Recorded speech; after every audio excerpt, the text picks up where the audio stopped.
natives to look into the camera. You see that one? He's still got a little bit of it. Mm-hmm. And you can't see the eyes of the others, barely. What do you think those little tassel things are? Those are wooden canoe paddles. Oh. They're canoe paddles. They're common. And on their legs, see those are rattles made by deer hoofs. So when the rattles were heard, it frightened the negative spirits away.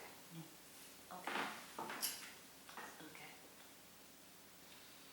The guy in the center now, he's the one I told you was my grandmother's grandfather. Oh wow. And he was leader in many tribes.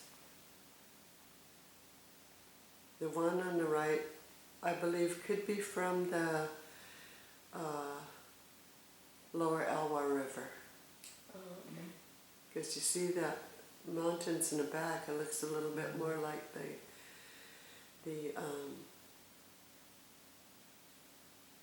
no, what do you call that area over there? Quite a canoe. Yeah, and we still have those today. We still have those today. My son skippered on one that went into the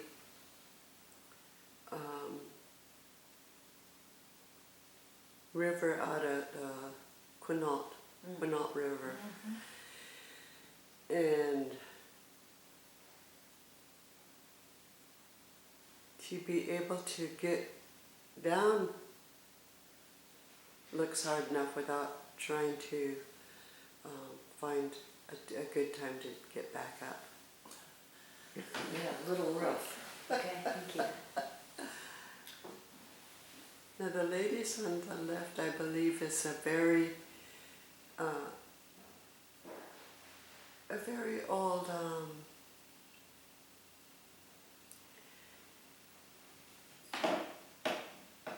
basket weavers, and I can't see the bottom part of it. Can anybody read that? No, I can't read that either. It's La Push.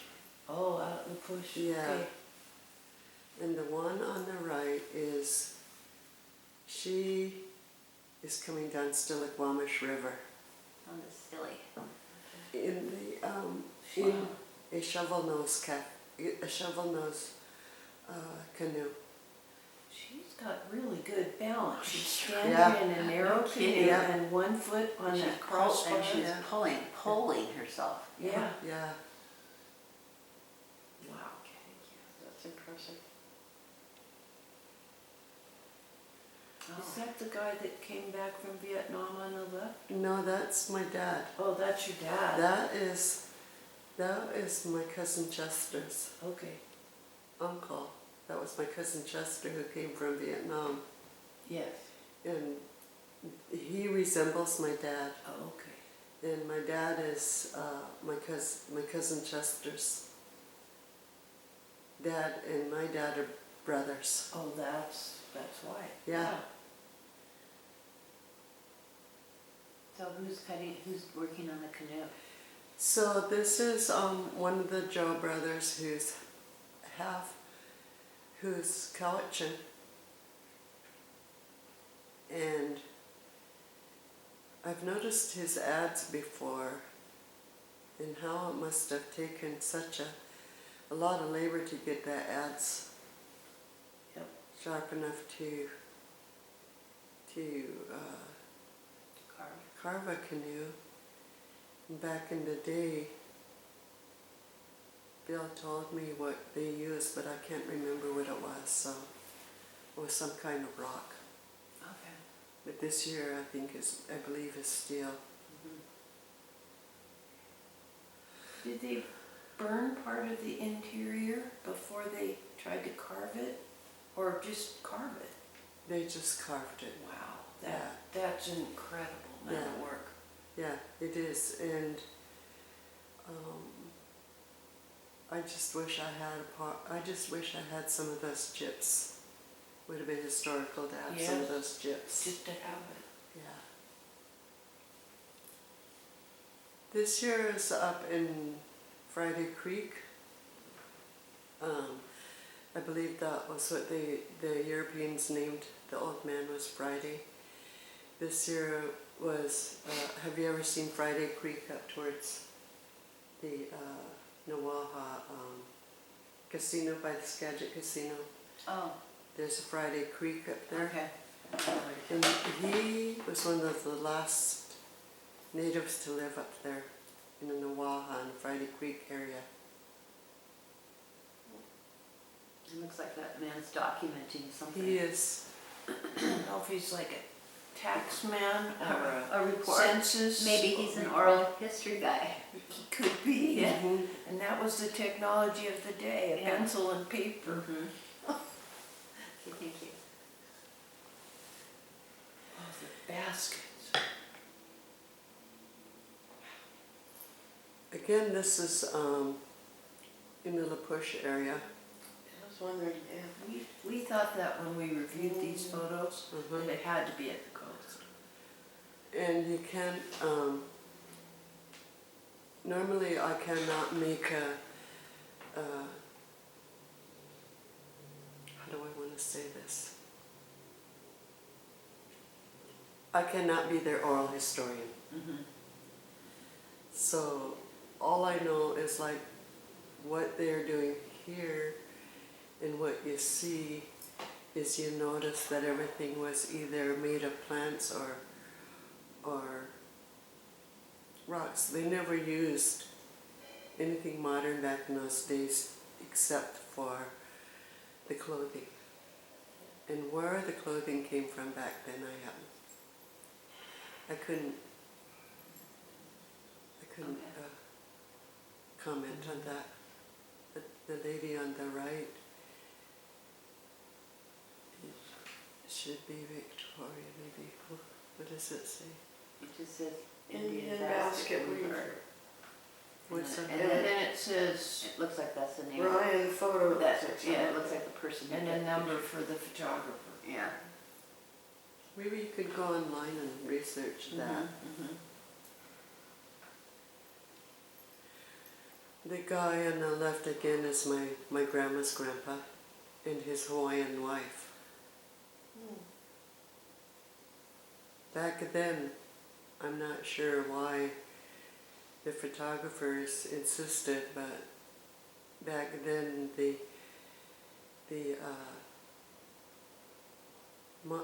most of the natives have shoes on, and we didn't wear shoes in our from time immemorial. The natives never wore shoes until the Europeans came here. Yeah, down there in the lower right-hand corner it says Gus Stone. Yeah, that's your my grandpa. That's your grandpa, yeah. That's him way over to the right. Okay. He was the only native who went to that school amongst guys like the Van Dams, the Zostras, the Deans, and I've met all these people. I met all people that Grandpa went to school with, that, not all of them, but the ones that I'm naming. Where is this school? This school's at Penn Cove. Okay.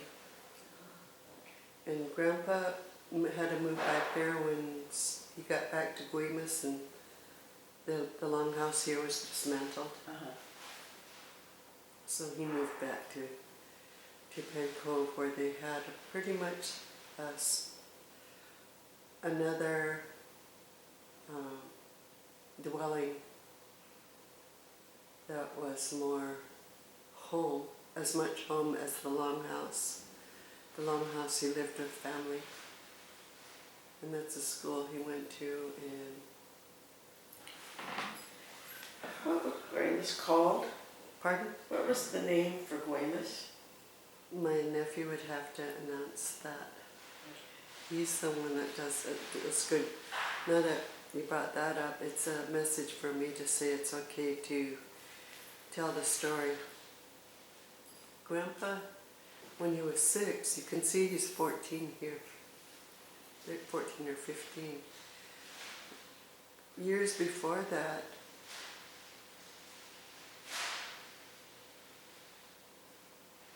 he noticed that the guys came out of there, and there was an outhouse they were going to. So he's only 6 years old. And so he raised his hand to ask to go. And he wasn't speaking English yet. He was only 6. And so he spoke his language and said he needed to pee. And he got whipped for speaking his language. Oh. Then he got whipped for peeing his pants. Oh my. And then the kids poked sticks at him because he had a wet, dirty pants. So then, from then on, he did not want an Indian name, and he did not want to speak his language. So that's why I don't speak it. The generational trauma has nearly wiped out the language. One of the guys who was born in late 1800s was recorded over at Samish. He's Samish, but he lived on Vancouver Island. They recorded him, and some of the Canadians weren't as treated as badly as us about language and attire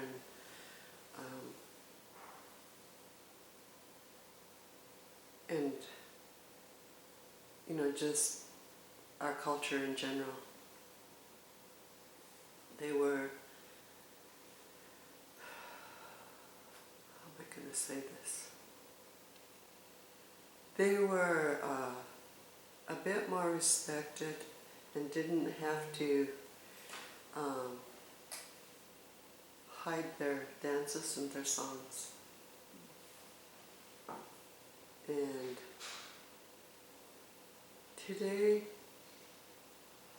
when I see kids getting bullied in school, that generational trauma comes into effect because of what my grandpa went through. So if we could stop bullying in school, you know, but kids learn what they live. You know, the kids learn what they live.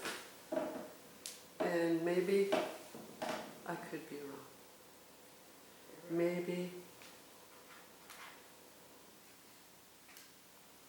a role model that a child chooses is the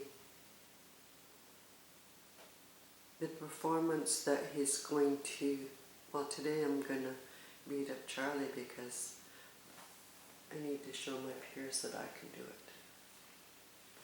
Maybe he comes from a gentle mom and dad that has never inflicted any kind of harm on him or showed any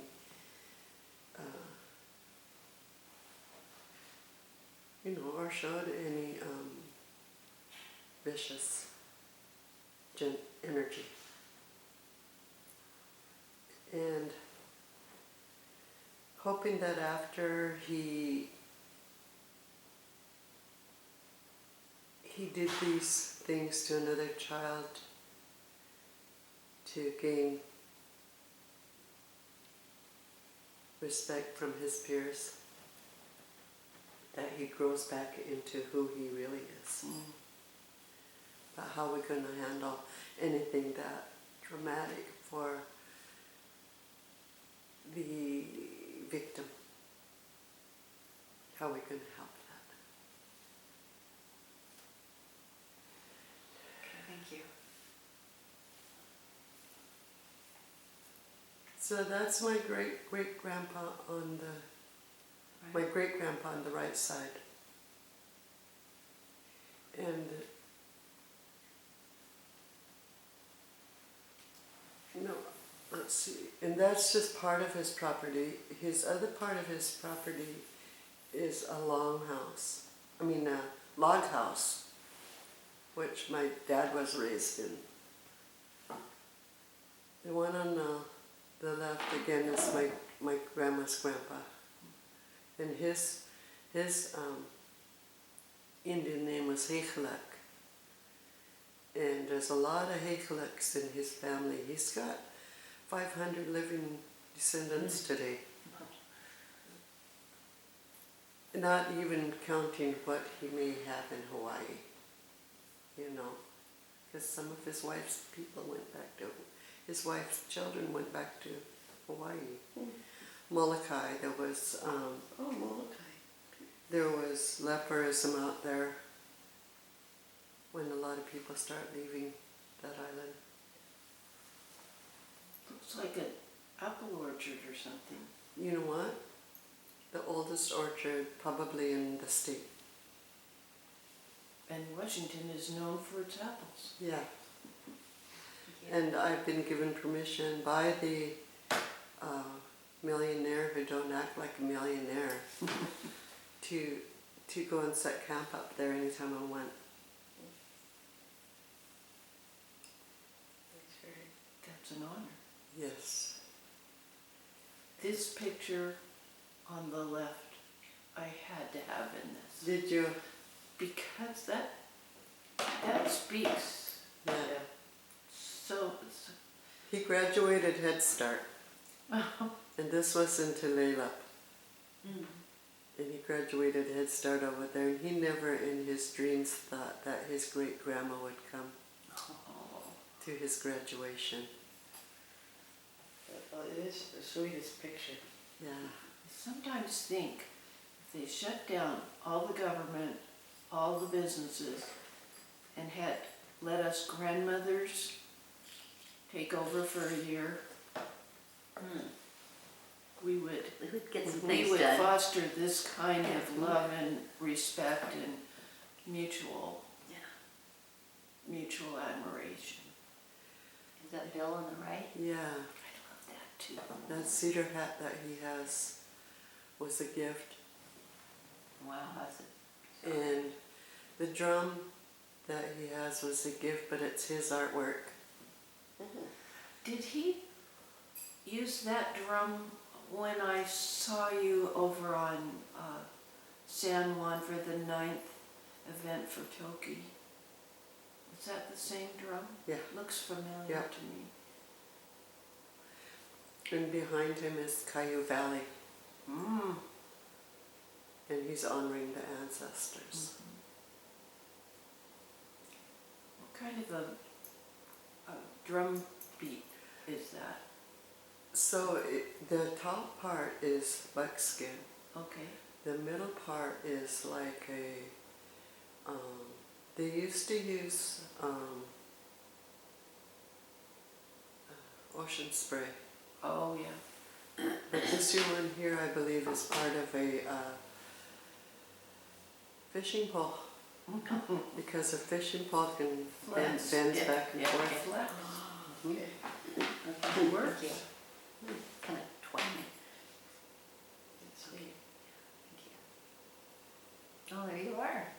Yeah, and that's my brother and sister, who's actually the brother and sister of my cousin Chester from Vietnam. Those two are not here no more. And we were raised like brothers and sisters. Because our three dads in our family married our three moms. So our two moms and two dads were married.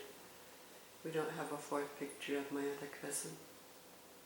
What school did you go to? This is Mount Vernon High School. Okay. Okay, thank you. Now this is the one who's still alive on the left, who still knows the biggest history of woolly dogs ever. And this is also a millionaire man. But he's been around the world studying cultures. Very handsome man. And he's created everything that he's wearing except the t-shirt. doesn't have nothing to spend his money on. He sometimes says that that the only regret I have is coming into Tala. That means money. It's the only regret I have is coming into Tala. He said I have no use for it. So, and then the one on the right, all cedar. Her regalia is all cedar, and that's what we originally looked like. Tala. Absolutely beautiful. Before material came into our midst, that's how we dressed. And she's from La Push and he's from Suquamish by Paul's Bow. Oh, He has little baskets, different sizes, Mhm. hanging around his neck. Would I'm assuming they would have some kind of herbs or something in it? They have herbs, or they have, it can be used for anything. It could be used for your child's first tooth. Oh, yeah. It can be used for your wife's, a little bit of your wife's ashes. It can be used for anything. They even get tinier than that. People use them for earrings.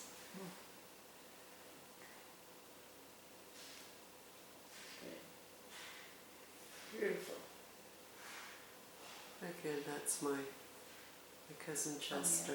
He's the older brother of the two that were in the school. And my grandma, you see that stick she has is ocean spray. My grandmother wore wool plaid Pendleton, and she say, Yeah. in those same colors. My grandmother Myrtle. This is at Sneers Beach over by La Connor. And there used to be a resort there.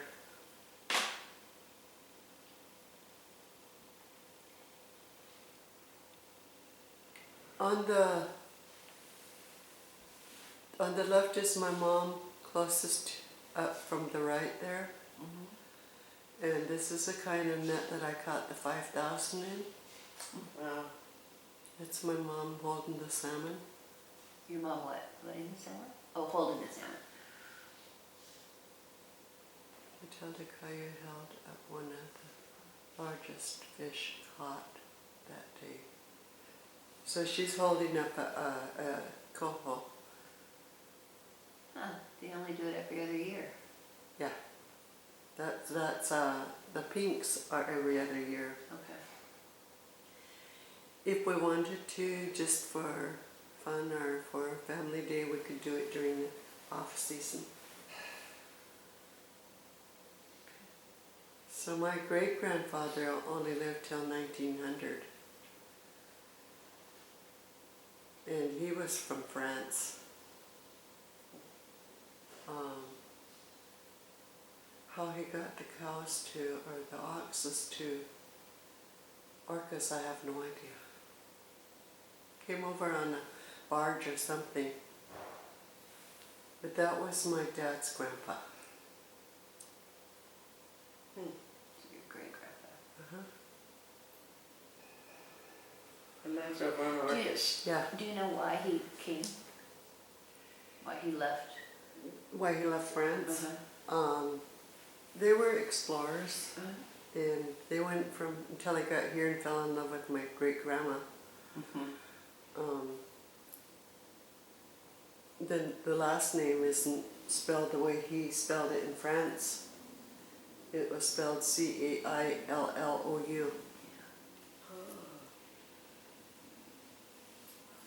Thank you. That's good to know. Oh, there you go. Oh, look at her. Originally, you seen my grandma earlier with that salmon. Yes. Originally, the women were the ones who cooked the salmon, like I told you that Grandpa brought home the protein and Grandma processed it. Well, this little one, this is what she's seen in her little life. was that the women did that work. And so she got in there and helped Uncle Bill. And do you guys remember Kirk from that's his nephew in the back. Oh, really? Yeah, Matt Castle. Oh, yeah. You know Matt? Uh-huh. Yeah, That's same him. age as my son. Yeah, that's him. He's just, oh, you can tell how much Matt loves that. Yeah. Him and Bill are best The joy. friends. Yeah. Him and Bill are like father and son or uncle and nephew. Because they both had transplants at the same time. Oh. Matt was creating something one day and he was carving and he said, He said, I never thought I'd be doing this. And I said, why did you never think you'd be doing this? And he goes, I never had it in my heart, but now I don't have my own heart anymore. And I said, yes, you do have your own heart. It was given to you, and your body accepted it, your liver accepted it, everything accepted it. It is your heart because it was gifted to you. And so I said, so you made this with your own heart, what he carved. You made this with your own heart. Then he accepted his heart. It just seen it carving, just looking at the carving, he realized, I did create this with my own heart. I love that. Yeah. What was his dad's name? Pete. One time I was coming home in dark time and Pete jumped in front of my car and I had to call Matt and tell him his dad was down there and he had dementia. Oh no. Yeah. He used to coach baseball. He did. Oh. Yeah, he had dementia now. I'm so sorry. He asked me if he could come to, if I could help him find Anacortes. Oh boy. So I had to call up Matt, because I had Matt on one of my,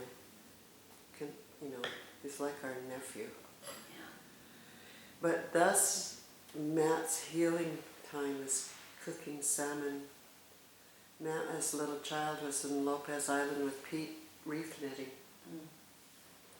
There's a lot in the Croatian family that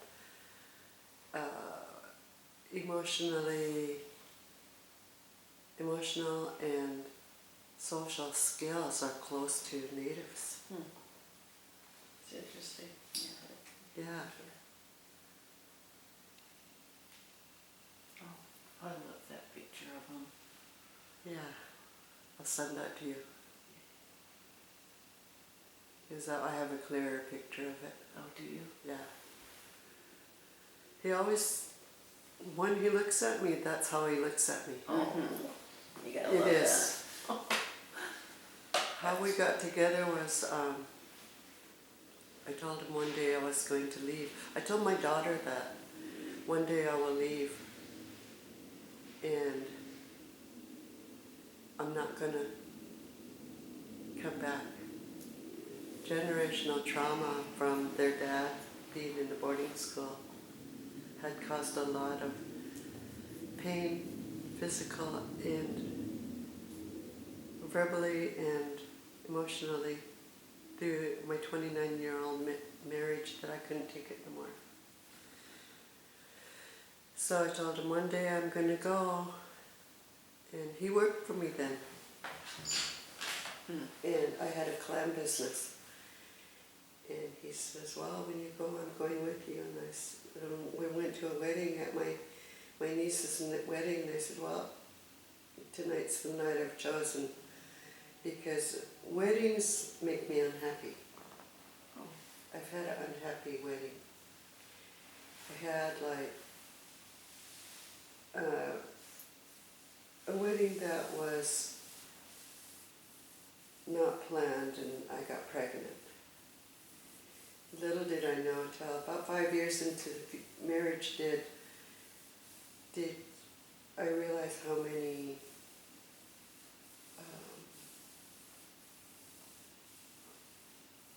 problems that my husband had. And then I started researching